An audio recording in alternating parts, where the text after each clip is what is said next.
Happy Monday. I hope you are all ready for a new week of your spelling words. This week your charts look a little bit different. You're actually going to have two charts, but you're going to be doing the exact same things. You're still going to choose 10 words to use for this week. Then you're going to do your 3 activities on Tuesday, Wednesday, and Thursday. And then Friday, you'll have somebody at your house test you on those 10 words. So this week, we have 3 different types of word endings. We're going to look at words that end in S, ES, and then our other chart is ED. So when we're adding S or ES to the end of a word, there's some rules that you have to follow. So when you add ES, you're going to add ES if the word ends in any of these 5 letter or letter combinations. So for example, if the word ends in X, like fox, and you want to make it say foxes, you're going to add ES. If the word ends in the letter Z, like buzz, and you want to say buzzes, you're going to add ES. If the word ends in S, like miss, and you want to say misses, you're going to add ES. If the word ends in SH, like push, and you want to say pushes, you're going to add ES.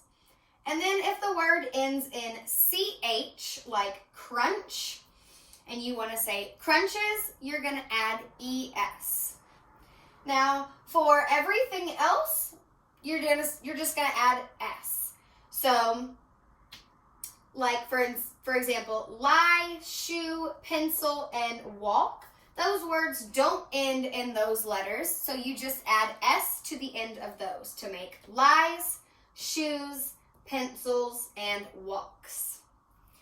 Okay, so the last set of letters that we're going to look at that a word ends with is ED. And when we have words that end in ED, sometimes they make different sounds. So sometimes ED says T, like kicked, liked, watched, sweeped, and stopped. You hear that T sound. Now, also looking at these words, we know that if somebody kicked a ball, or somebody liked something, or watched something, that it happened in the past. So we know that ED words are in the past. Another thing is that sometimes ED says D, like waved, rained, shaved, chained, and played. And then sometimes ED says ed, like melted, planted, wanted, haunted, and quilted. So this week, as you're choosing your words, I want you to read that word and listen. I want you to see, does it sound like it ends with a T, a D, or an ed? Okay? So I hope you guys have a good week this week doing your spelling words.